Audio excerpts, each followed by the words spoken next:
Good morning, good afternoon, good evening, and good night, wherever you are, however you might be watching slash listening. Thank you for making us part today. We are the hockey podcast you're about to hear. I am Justin. I'm Alexander. And did I tell you I made up several jokes in sign language recently? You didn't. Oh, I can guarantee you that nobody's ever heard them before. Oh, goodness. Alrighty, on that note, where shall we start? Well, welcome to our season preview. Um, Today we're going to be going through each division, giving our predictions for who will make the top four, which will be our playoff contenders this year. Making some cup predictions, a bold prediction here about something league-wide, maybe. But first, we're kind of gonna hit up you some season expectations. We have a lot of weird things going on. So season isn't going to start till January 13th. Mm-hmm. It's only going to run up into the playoffs have to be over by mid July. I think the 15th of July is the last day where they Sounds want the right. Stanley Cup to be awarded. Mm-hmm. And so that means playoffs are going to start in early May.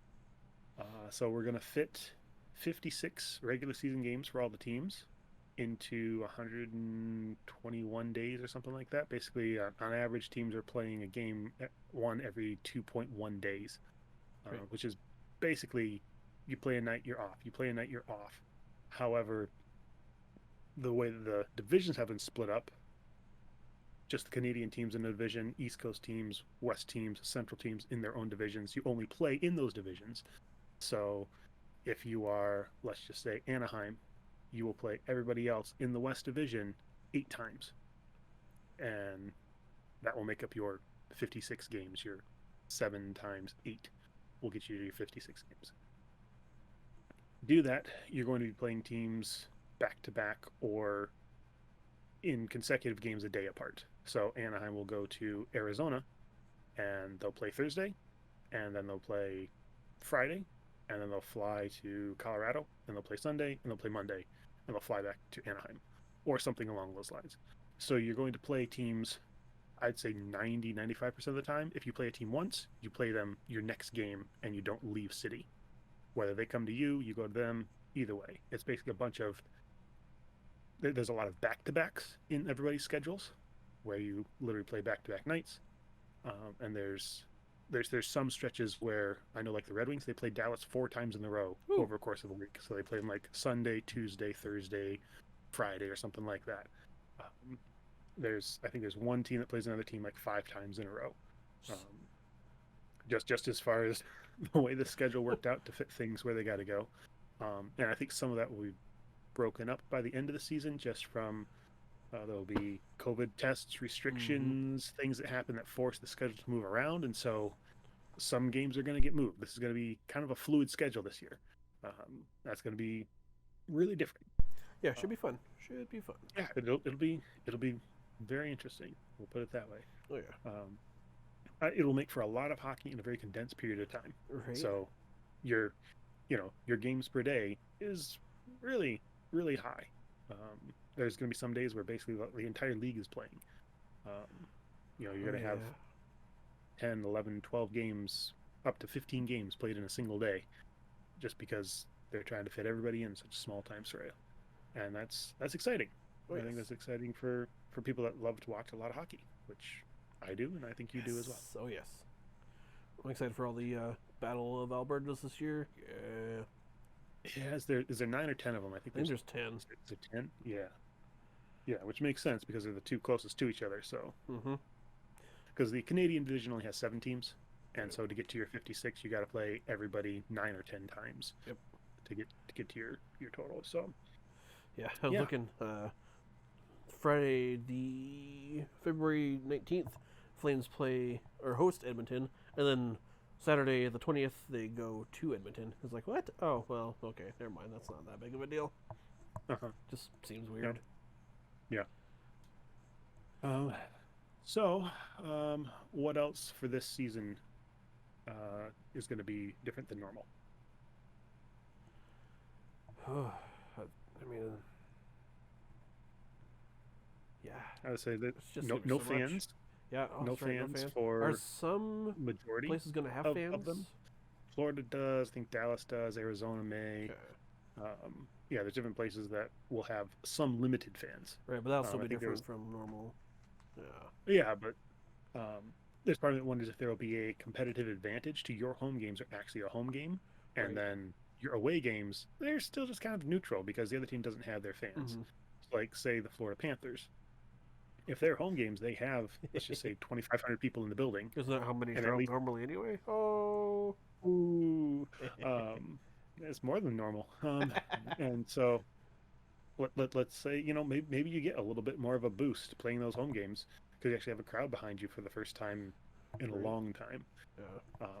But then you go on the road to Nashville, and Nashville doesn't have any fans. And it's like, you know what? This is a neutral site. So you have home games and you have neutral site games if Yeah. the teams that you're playing don't have fans and don't have that extra energy in the crowd leaning on your side. That was one of the things that was weird about the playoffs last year is Mm-hmm. the goal horn sounded for both teams. Right. I forgot And to address that. it was totally neutral. Like, that was There really wasn't weird. any. Yeah. So the excitement they tried to add um, was even for both teams. At least in your own stadiums, you can play the music and you can play chants and stuff, and whatnot. And if you have fans, they can get involved. Mhm. So I'm curious to see this year if the teams that can have some fans to start have more of an advantage or not, and then how many different teams will start to throughout the course of the season have restrictions loosened in their areas that allow them to start to bring in fans, and how many fans will actually have for like the end of the season and the playoffs, or if it's still going to be just a bubble setup for the playoffs. Right. That's all unknown. This is again very, very fluid this year, which means I can't necessarily circle a date on a calendar and say my team is playing this night, and so I'm going to get pizza and I'm going to have friends over, because that can get moved and postponed or canceled altogether the day of. Right. Let's say you have to like make tentative plans and then confirm it the day of that it's still gonna work out, kind of deal. Basically, even though it's all signed and inked, everything that we know this year is still a tentative plan. Yeah. Yeah. When you ask what's gonna be different or what's it's like man like a lot like it's gonna be a weird season for sure, but I'm just glad it's here and it's happening. So, At this point, it's what do you happening. do with a really weird season? Well, you try and predict things like you do for every year. Mhm. Hey, Yeah. nobody's going to hold me to this because it's such a weird season. Exactly. Makes it even better, right? Makes me easier, right? So, with that freedom in mind, Uh-huh. we're going to get into some season predictions. We're going to go division by division, tell you who's in the division and how we think it's going to go. And the playoffs this year, we're going to work each division. We'll have 4 teams that make playoffs. Those 4 teams play each other Mhm. until you have a divisional champion, and then those 4 champions, one from each of the 4 divisions, they'll figure out what they're doing for playoffs at that point, whether it's a bubble or hub cities or travel or what. But those will be your 4 basically Eastern Western Conference final teams, but they will reseed those 4 teams. So we could have Philadelphia playing Los Angeles for one spot, and we could have Montreal playing Tampa Bay for the other spot, and the 2 winners would play for the Cup final. Mhm. So you could potentially have a Stanley Cup final between 2 teams that are normally in the same division during a normal year. So Right. it's not going to be East versus West or anything like that. The final literally could be 2 teams. Like, gosh, I mean, take I guess probably should have had an example here. I'm trying to think of 2 teams that used to be in the same division. They're in separate divisions now. But let's say Dallas is in the Central Division, and they could be playing against St. Louis Yep. Mhm. for the championship, or Colorado, or something along those lines. So yeah, it's going to be a very interesting year. I agree. So which one do you want to start with? Do you want to start with the West? Get that one out of the way. I think we should start with the West and get that one out of the way. So for our fans listening at home, our one fan out there, we thank you. appreciate you. We thank you. The West alphabetically is made up of the Anaheim Ducks, the Arizona Coyotes, the Colorado Avalanche, the Los Angeles Kings, the Minnesota Wild, the San Jose Sharks, the St. Louis Blues, and the Vegas Golden Knights. That is your Western Division. Justin. All right. No who do you- particular order. In no particular order, Mm-hmm. what 4 teams do you believe are going to make the playoffs out of the West? I think it'd be Colorado, St. Louis, I agree. Vegas. I agree. And the last one was kind of a like I think you used the term warm body, so I picked Minnesota as my warm body because I don't think, yeah, I trust them the most, which is not very much of the remaining 5 teams. I picked Anaheim as my warm body. Oh, So interesting. give me your reasoning for Minnesota, because I don't think necessarily Minnesota's a bad pick. They're probably on paper the better of the Minnesota, St. Louis, Los Angeles, Anaheim teams. And that's basically why, because they made the last year they did the play-in round, but they didn't get in last year, correct? Minnesota. Minnesota did. Yes. I guess Arizona did too, but I can't trust Arizona as far as I can throw them sometimes. So until Arizona actually shows me that they're doing something different, then I don't want to count on them. Yeah, I think Anaheim and the Kings are still rebuilding-ish, so I think they're still a little bit far away. It was basically like threw a dart at the dartboard and picked Minnesota, more or less. Okay. I get that. Now, the reason we agree that Colorado, San Jose, and St. Louis are the best teams in the division because they are several tiers above the rest of the teams in the division. Yes. There's a lot that has to change for any of these other 5 teams in this division to be anywhere close to the level that these other guys are. So those top 3 are easy. So really, it's 5 teams in the West, in my mind, fighting for that one last playoff spot. Yep. So if you think of it this way, just say that these 5 teams lose the majority of their games when they play St. Louis, Vegas, or Colorado. Yep. That means when they play each other, those are their playoff games, because you got to beat the guys around you. You don't necessarily have to beat St. Louis, because Los Angeles isn't going to beat St. Louis. Arizona isn't going to beat St. Louis. You're not going to beat St. Louis. So it's when you play each other that matters the most. Right. For that one spot, in my mind, is how I would approach it. Yeah, I mean, that's how I'm thinking of it too. You're not beating St. Louis, Vegas, and Colorado in your season series with them. No. You might get a game or 2 here and there, but I believe is an up-and-coming young team that I believe has goaltending that has yet to have a good enough team in front of him in Gibson. Oh, yes. I agree with And that. so I think we would appreciate their goaltending more if their team wasn't so bad to where it didn't matter what he did. So I expect him to have a good year. It's going to be a hot and fast year. I think he's young enough and athletic enough to handle it. There's some teams that have some older goaltending. Now, I could make the same case also for Arizona and Darcy Kemper. Right. But I think that Arizona is a team that's aging and going the other way, and Anaheim is a team that's young and coming up. And I think the shortened season, Anaheim will have more energy throughout the whole thing more than Arizona will. Yeah. The other 4 teams, or 3 teams, San Jose, Los Angeles, and Minnesota, Los Angeles just doesn't have the goaltending. Minnesota and San Jose are old, in my opinion. I agree. So that's why I choose Anaheim over Arizona for that last spot. Yeah, wouldn't surprise me at all. But also, I just can't pick Fair enough. Anaheim to go. Old rivalries and such. Alrighty, now moving on to the East. Where are you thinking for those teams? So East, made up of 8 teams, is Boston, Buffalo, New Jersey, New York Islanders, New York Rangers, Philadelphia, Pittsburgh, Washington. You're looking at 6 of those 8 teams made the expanded playoffs last year. Yep. So Buffalo and New Jersey missed. And I would say all those teams going into last year were considered playoff teams or bubble playoff teams. I think 6 of those teams this year would be considered playoff teams or playoff bubble teams. I agree. The only difference is only 4 of those can make the playoffs in their division. Right. So you're going to have 2 teams that are going to miss out. And apart from, I would say, Philadelphia, I would say the other 5, I could say are in or out, and I would have no problem justifying it one way or the other. Okay. So, obviously in the East, I believe it will be Philadelphia. Okay. I believe we'll have Washington. Okay. I'm going to say we're going to have Pittsburgh. Okay. And I'm going to throw the Rangers in there Oh, nice. as my look what they did kind of team. Right. Which obviously means I kind of excluded Boston and the Islanders from making the playoffs. And I have my reasons for that. But Justin, who are your 4 teams? I have Washington. I have Philly.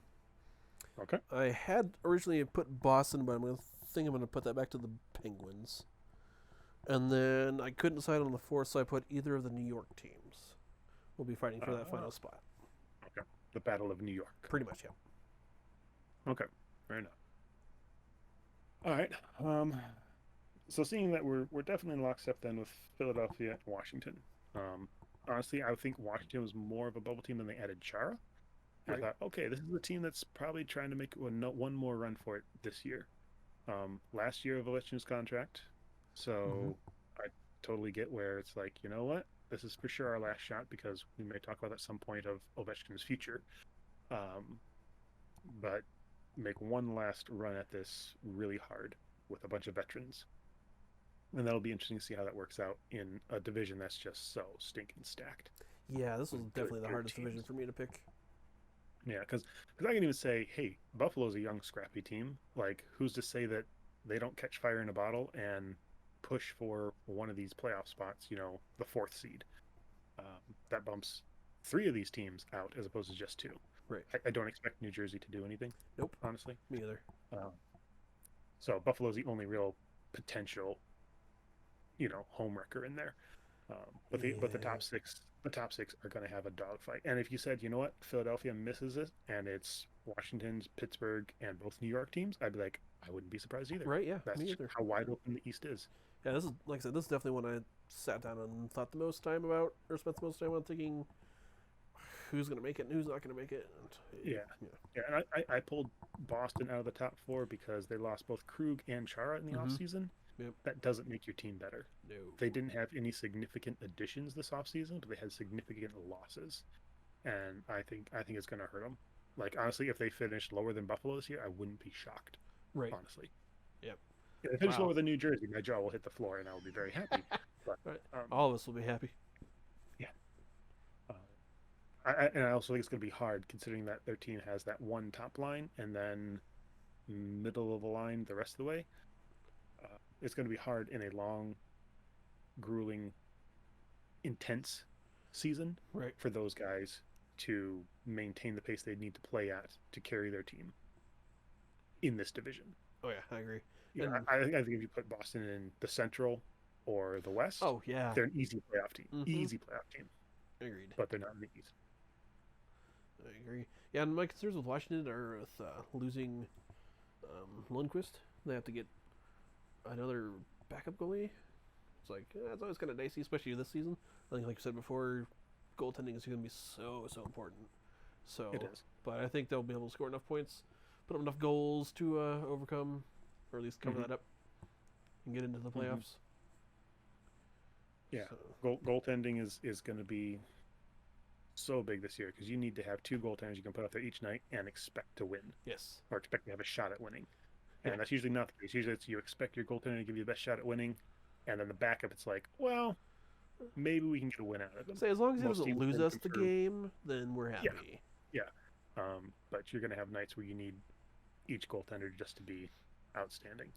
Um, so yeah, honestly, when we've gone through these divisions, looking at them and the teams and stuff, I thought, okay, well, if I have to break a tie, I'm going to do it with goaltending Right, exactly. That was my thinking too. and goaltending pairings, and sometimes even the third guy, because there's going to be some point where one of a team's goaltenders is going to be down for 2 weeks, Mm-hmm. and that's either going to be COVID or it's going to be a groin injury or leg injury or something. Right. There's very few injuries that take a goalie out for the whole year. Like you see guys blow ACLs and shoulders and surgeries and stuff on the forwards and defense all the time. You'll lose a guy for the whole year. You don't see that very often with goaltenders, just Right. because they don't get collided into. I mean, they're fairly well protected. What they get is they get nagging groin injuries or hip injuries or something along Mm-hmm. those lines. Or they catch a But puck and this it hits a year, weird spot. You know. right? But like this year, say you're in Washington, and Ilya Samsonov tests positive for COVID-19. For the next 2 weeks, you don't have him. Well, you're going to play 7, 8, maybe even 9 games Ugh, in those 14 days. that's very true. In a condensed schedule, 7 or 8 games is a substantial part of your schedule where you're not going to have your starting Yeah, goaltender. that's a pretty big So the swing. question is, so you're going to need obviously the backup to play a lot of those games, but that backup is also going to need a backup because there's going to be some games where your first backup isn't up to the task or needs a break because you're playing a back to back and then you're playing sometimes you play 3 games in 4 nights. So you'll play a game, you'll have a day off, and then you play a back to back. And in that time frame, you're probably not going to play the same goaltender all 3 games. Right. So we're going to see a lot of, I would assume, like AHL level goaltenders in the NHL this year, Yeah. taking significant time.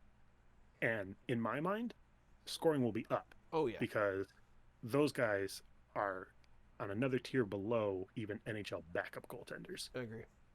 It's Oh going to be fun to watch eh, unless it's your team. yeah, that's a very good point. I hadn't really thought of that through before, but yeah, there probably will be a third rotation of goalies this year. Huh? There's going to have to be, Yeah. and you're going to have to keep goaltenders like separate, kind of like you have to do with quarterbacks in the Mm-hmm. NFL. It's like because if you test positive, we're going to contact trace and say, hey, you were in the same hotel room with this other goaltender for an entire evening. You now need to quarantine as well for 5 days and see if you have symptoms. Right. And so it's gonna turn into a problem real quick because if you lose a few forwards and a few defensemen, you can call up more guys and play. If you lose two goaltenders, you can't play, or Yeah, you can you're play, done. but you're gonna get shellacked. Like there's only so many Uh-huh. David Ayers out there, right? And so Yeah. I think it's going to be a very fascinating thing to happen because there's going to be some good teams that lose some key guys that lose a bunch of games in a small section that changes how their season goes in a dramatic fashion. Right.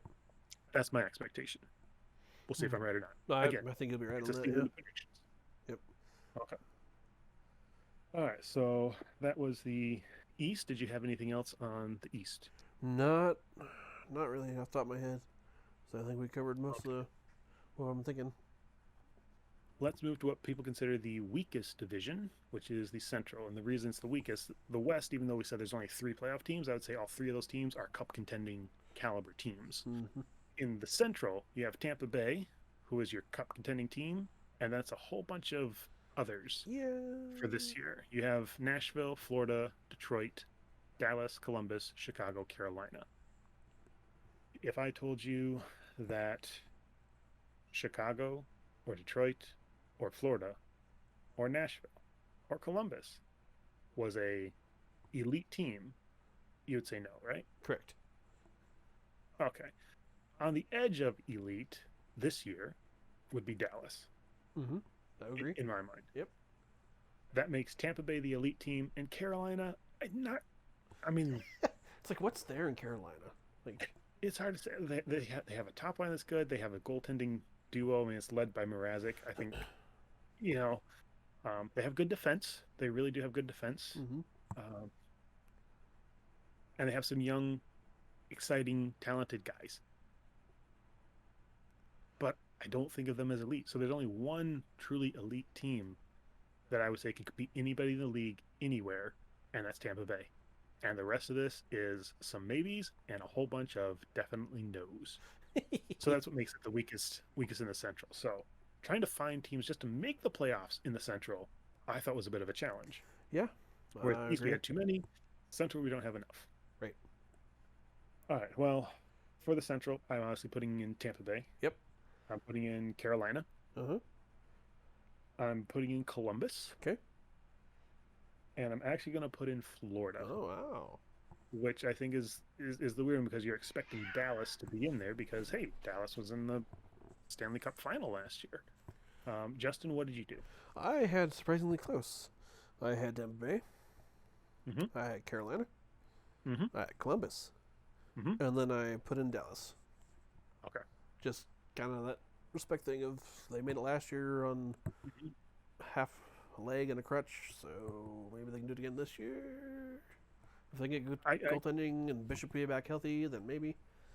But I just couldn't pick Florida, so or Nashville. yeah, yeah. And I kind of wanted to put Dallas in there, but I know what's his face had a off-season surgery and he's going to miss the Oh start of the year. right, I forgot about that. I think it was Sagan. Sagan, yeah, Yep. Mm-hmm. I think it was Sagan that had that hip That's surgery. right. 'Cause he was playing with like it was he tore a muscle in his hip and it was like detached, and he could play through the finals with it, knowing that he needed surgery, but it was like I'm gonna play anyway. Yep. Hockey players for you. Yeah, Dallas I don't see as a high scoring team, and so you take away one of their higher scorers, they're even a lower scoring team in a year where I think you're going to see a lot of scoring. Right. I don't think they have the guns to run with the rest of the division because I know Florida can score. I know Carolina can score. I know Tampa Bay can score. The reason Columbus is in there for me is because I think they have a good goaltending duo Mm-hmm. that they could have played any year with Oh as yeah. a solid goaltending duo, Yep. which we saw last year. And they still have Seth Jones and Werenski. They still have a solid defensive core, and they find ways to do it on offense. They do it as a team. They don't have any superstars. I mean, those guys all left a couple years ago, Mm. and more of them are trying to leave now. And they just continue next man up kind of mentality, saying, "Nope, we are going to play with who's here, and whoever wants to be here, you're going to play, and you're going to play hard." That's kind of Tortorella's mindset. Is like, if you don't want to be here, then don't be here. Right. But everybody that's here, you're 100% committed, and I I like Columbus from that standpoint. Yeah, and so I threw Florida in there because, hey, if for whatever reason Bobrovsky has a good season, he doesn't have to play in October, which is great because his October's kind of ruined the rest of the season for him. Yeah, a little He bit. gets to skip that. A little bit. So I expect Florida to be better this year in a bad division. Like if I put Florida in maybe any other division, I'd say they're not going to make the playoffs. Sure. This is the one they can make it in, so I think this is where they get it in. Yeah. I can see that. I'm not opposed to Dallas either. Right. I'd love to see Dallas miss, but that's just me. I wouldn't mind either. Right. I see Chicago as the bottom of the dumpster in this dumpster fire division. Right. They don't have Kirby Dach this year because he got injured at the World Juniors and he's out for the season. They don't have Nylander because he's out for the season. Jonathan Taves is not starting the season because he has some medical condition they're trying to get Right. figured out. Mm-hmm. And then their defense that was already old last year is a year older this year, and their starting goaltender is Malcolm Subban. Yeah. That's your starting goaltender. That's the best one you have on your roster, followed by a guy I have never heard of before, who's going to have to come in and win NHL games. Surprise. That's not going to happen. Yeah, probably not. Now, in order for Detroit to be better than Chicago, Chicago had to lose 3 forwards and all their goaltending. And Detroit had to gain goaltending, forwards, and defensemen to be able to jump them. Right. But I think they did jump them as far as who I expect to be bad. Yeah. But no. And then, honestly, just looking at this, saying that Nashville's in there, Nashville's a team I have no idea what to do with. Same Because- here. Because I feel like you say, you know what? Nashville has Pecorine and UC Saros. Both of the guys are NHL caliber goaltenders. So they should be able to throw a goaltending any night. But the rest of their team is just such a, I don't know, there's no life there. And Yossi had a Norris caliber season last year, led his team in points, is what it took. It took your defenseman leading you in points to get you anywhere. Yeah, Like, that's not how that's supposed to They have work. such a sad forward group, and I don't feel like they did enough in the offseason to address that. I think that would have been an amazing place for Taylor Hall. I think if Taylor Hall had gone to Nashville, they'd make the playoffs this year. Oh yeah, that would that- fit. That didn't happen. Nope. And so here we are. And it's just like, well, I think you guys are in for some sadness. Yeah, a little bit, You had that cup run a couple years ago, but not much really since. So yeah, no, I agree. I had Nashville in at first, and then it's like, no, I can't do it. Mm-hmm. Can't do it at all. So All right. Anything else you have there, Justin, on the Central? nope. So I think I've said Okay. all I wanted to say for them. So Would you then lead us into your division, all right. the North? The Canadian division. I mean the North division. Yep. So you have all. Represented by Scotiabank. Huh? Yeah. So as we said before, it's all 7 Canadian teams. So you have Calgary, Edmonton, Montreal, Ottawa, Toronto, Vancouver, and Winnipeg. And so I have Toronto. I have Edmonton. I have Winnipeg, and I have Calgary because the Homer me came out. So couldn't resist. All right. I have Calgary, Toronto, Edmonton, and then instead of Winnipeg, I have Montreal. Oh, there you go. And I think we're picking both those teams based on goaltending, right? You're Correct. thinking, hey, you have Hellebuck. I'm thinking, hey, they have Carey Price. Yep. And it's going to be a coin flip, basically, as to which one of those teams. You don't expect Ottawa to do anything. Nope. Well, I mean, I think I they'll will play say this. homewrecker, but You know what I'm going to do? I'm going to say this. Ottawa will not be the 7th team in this division. hey, there you go. I think Ottawa is going to be such a tough, scrappy, hard team to play against Mm-hmm. in what's going to be a brutal season anyway. They're going to win a lot of games where teams are tired already, and where it's just like just dirty games. They're Yep. going to win some dirty games, Yep. and they're going to find a way to stay out of the basement. I don't know if it'll be Winnipeg, Montreal, Vancouver in the bottom of this division, but I don't think it'll be Ottawa. I think they fight hard enough to Yeah, get out of there that you go. bottom spot. I always thought you were going to give them a playoff spot at first. I can't go quite there, just because the only goaltending they have now is Matt Murray, which they brought in this Right. offseason, which was a good move. It was Oh, definitely yeah, an upgrade. definitely. I mean, honestly, in the offseason, they upgraded a number of positions. I think they had a fantastic offseason, and then they even drafted well this offseason. I think a year from now is when Ottawa is going to push for a playoff spot, regardless as to where they're playing. They're going to be a very young, tough team to play against. And so I think it'll be entertaining, but not this year. Nope. I think they'll be a tough team to play against this year. I agree.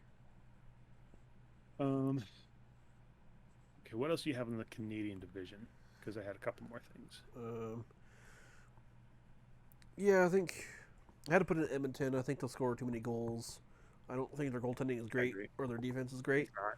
but It's not. yeah, I think they'll put up way too many goals to and be able to cover that up just fine. Same Mhm. thing with Toronto. I think they'll be able to put up a lot of goals and just cover it up. Hmm. And then yeah, like you said with Winnipeg, I just kept coming back to that goaltending. I mean, if he's in, 50-60% of the games, then I think they have a fighting chance. Hmm. They're decent. And then Calgary. I mean, with Markstrom coming in, it could happen. And they beat Winnipeg last year in the play-in round. And I think they were tied or like leading the season series against Edmonton last year. Which I'm Mhm. so excited for those games. 10 of them. Yes. Great games. But yeah, but no, I think they'll be able to get enough offense to cover up their defense. I agree with you that Edmonton should be able to outscore their deficiencies for a regular season. Yes. I don't think they're going to be a playoff team that's to be reckoned with because I don't think they have the back end. Correct. Toronto, I feel like if they can't win this division and represent the Canadians in the finals, then this whole year is a waste. It's like we gave you the best opportunity you could have asked for. You don't have to play Boston. You don't have to play Tampa Bay. You don't have to play anybody outside of your familiar Canadian guys where none of them are elite, right? You honestly, I would almost say none of the teams in the North, would I say, are elite. Mhm. Toronto is the closest to that, but they still have many flaws. I would agree. And so we're going to give you a very competitive division, but still a kind of a weak division. And I think it's Toronto's to lose, and I actually think they will. I don't think they will be the top seed coming out of this. I'm actually going to say it's Calgary that will be the top seed. Oh, wow. And Alright. that comes down to goaltending. Yep. Because you have your backup is a starting goaltender in the NHL. Like he's been that Right. before. I know he had some issues last year, but he's shown that he has the ability to do that. I don't know that there's another team on here other than Montreal that has that second goaltender that you could say, yes, we can throw him out there and we trust him. Because Montreal has Carey Price, which is obviously your number one, Mhm. and they brought in Jake Allen as Right. an excellent safety valve. Yeah, I mean, he could do some well. He could Like, do well. who backs up Hellebuck? Yeah. Vancouver, you're throwing a lot of expectation into your free agent Holtby and your former backup young guy Thatcher Demko, who had 3 amazing playoff games, Mhm. but those are just 3 amazing playoff games. It's much harder over the course of a season. Right. So Especially that's why when, I say Calgary and Montreal have the goaltending that I think can pull them through the regular season to playoff contentions. I agree. And especially when expectations were so different for Demko last year as opposed to this year. He'll be facing a lot more Yeah. of that pressure, I think. Yep. And who knows? Maybe Holtby comes in and it's like, hey, he brings a champion calm and caliber to the locker room, and it makes a difference. But I still think Vancouver is so Vancouver over a big picture. they had Rookie of the Year Brock Besser. The next year they had Rookie of the Year Elias Pettersson. The next year they had second place Rookie of the Year Quinn Hughes. Mm-hmm. Hit on those draft picks perfectly Oh yes. to get those guys. You typically don't do that in a rebuild. And so they feel like they've shortened their rebuild window by hitting on those guys. And you have as far as your top end talent goes. They haven't as far as the middle of the pack goes, as far as the team depth goes. So while they have some very high end players at the top, they don't have the core in the middle that is as good as what's around them. So if they play Toronto, sure, your top line can go out against the Matthews line. Mm-hmm. Well, then Toronto's going to throw out Tavares, and you're going to throw out unknown center, unknown winger, Have fun. right? And so like even Calgary, it's like, okay, so your top line's going to play either against Kachuk or Gaudreau, Mm-hmm. one of the two. Your second line's going to have to play against their top line. They don't have the depth of a second line that you need to be consistently competitive. Even you play Winnipeg, you're going to have a top line, right, with Scheifele and Wheeler. You're going to have the second line come out. It's going to have Patrick Laine on it. And so it's like you don't have the talent in Vancouver off the top lines to compete for the whole game. Right. So, and too many question marks as far as what their goaltending is going to be. Yep, I agree. Last season coming into it, I was trending up on them, and then this season coming into it, I'm trending down on Vancouver. Just, Mm-hmm. So. Yep. And honestly, I got to find somebody for the bottom that isn't Ottawa. Yeah. And honestly, I think it might be Vancouver. And some people are going to be like, no, Vancouver made the playoffs last year. They're a team on the rise. And I think this year the bottom kind of falls out. They haven't given a contract extension to their coach. He's in the last year of his deal. It's just kind of like Vancouver's almost kind of set up to implode a little bit. Mm-hmm. And also, sure, Quinn Hughes had an amazing rookie season. How many times have we seen a sophomore slump? Because now teams have scouted what he does, how he does it. And honestly, in the playoffs, he looks small. Yep. And this whole season is going to kind of be like playoffs because there's so few games being played, so close together, so much frequency of the opponents you play. Everybody's going to know everybody really well. And if you find a weakness in a team, you're going to exploit it over the course of the 8, 9, 10 games you're going to play them. And I think Vancouver has some weaknesses that you can exploit. You can push around Pettersson a bit more. You can push around Hughes a bit more. And they don't have a nasty physical presence behind them to protect them or to change the style of game. Like, I've never seen anybody push around Connor McDavid or Leon Draisaitl. Yeah, they're big dudes. Those guys are gonna those guys I think are gonna dominate the season again. It'll be entertaining to watch if you don't hate the Edmonton Oilers. But no, I think the North. Honestly, I feel like part of me says the North will be the most entertaining division. The East will be the best division. The Central will be the worst division, and the West will just be a division. They'll just exist.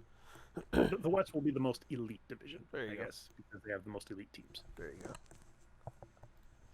Okay, so we were going to predict our 4 representatives to the Western Eastern Conference Finals, or however you want to look at the finals this year, the semifinals. Right. And so, coming out of each division, who do you have as the final 4? I had such a hard time with this. Yeah, I think I'm going to do, excuse me, Colorado out of the West. Yep. I think I will do Philly out of the East. Out of the North.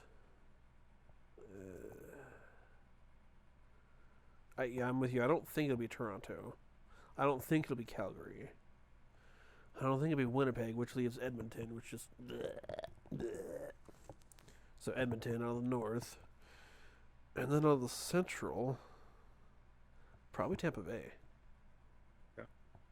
I think Tampa Bay, yeah. Like, if somebody other than Tampa Bay comes out of the Central, I would be surprised. Yes. The only team I think would be close to them would be Carolina, and I think that would be a very entertaining series to watch. Oh, yeah. Out of the East, I also would take Philadelphia. For sure. Okay. And that being said, Philadelphia might not even make the top 4.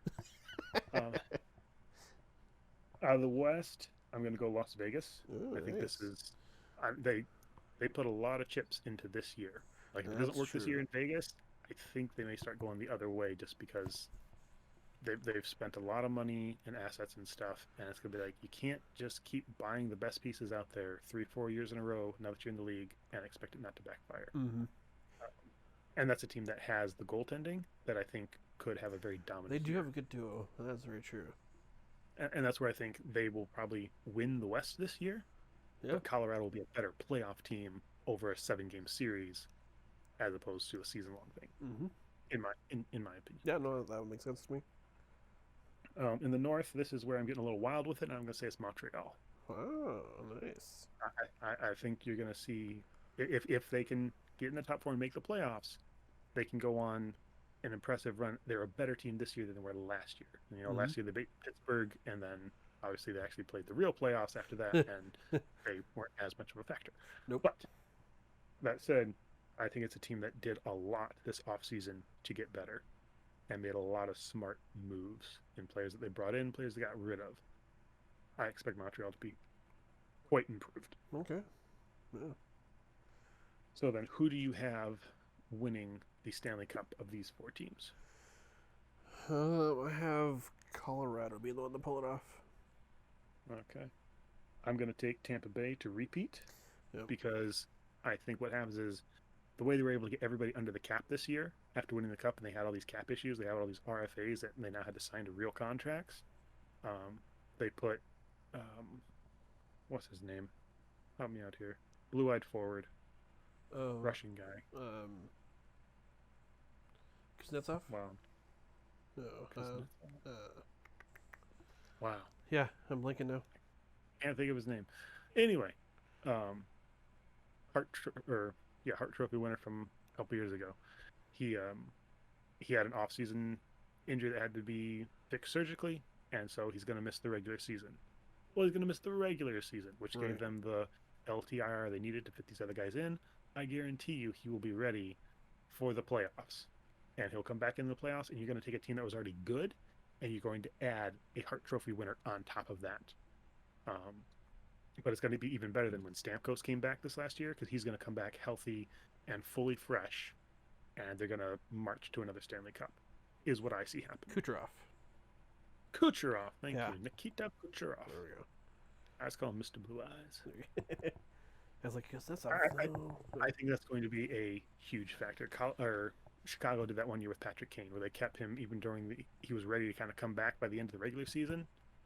They held him out so they could keep their cap high and get players in. And then once you get to the playoffs, you no longer have a cap, and they were able to bring him back in. Basically, you added, again, another MVP candidate to your team just for the playoffs. And it's like, well, if you can do it, do it. Right. I agree. Yeah, I just didn't pick Tampa Bay just because it is so hard to repeat in this league. Mm-hmm. And especially with just the wonkiness of the season, something weird will happen. So I was going to say, if you're going to repeat, it's probably easier in a short season than in a long season. That's true. Like, if somebody's got a shot at doing it, I'd say it's Tampa Bay this year. So, but we'll see. It'll be an entertaining go-round. That it will. I'm just looking forward to some hockey again. Be exciting. Mm-hmm. All right, so there's our predictions for the divisions, predictions for the Cup. Justin, do you have any bold predictions you would like to make? Do.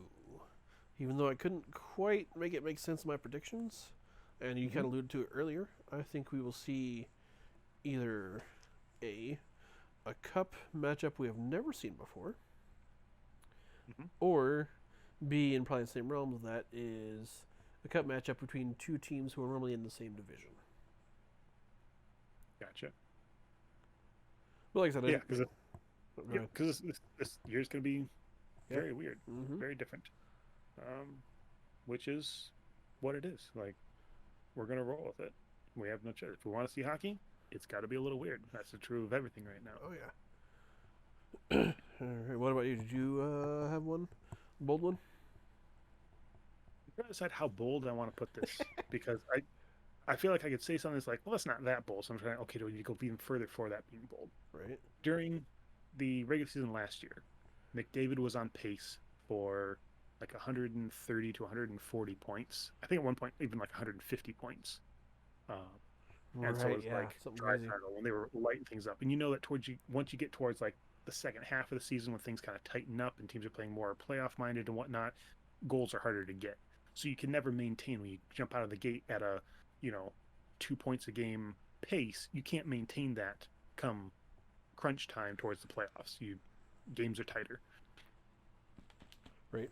In order to be a point per game player, you have to to be a 100-point player in a regular season, you have to average 1.25 goal or points a game. Mm-hmm. All right. So 1.25 per game. Okay. To be a 150-point player, you would have to average 1.82 points per game. And I'm going to say that somebody is going to average more than 1.82 points a game this year. All right. I almost wanted to bump it to a full 2. That somebody's going to end the season with more than, what would that point be? More than 100 points. 100 points in a 56-game season.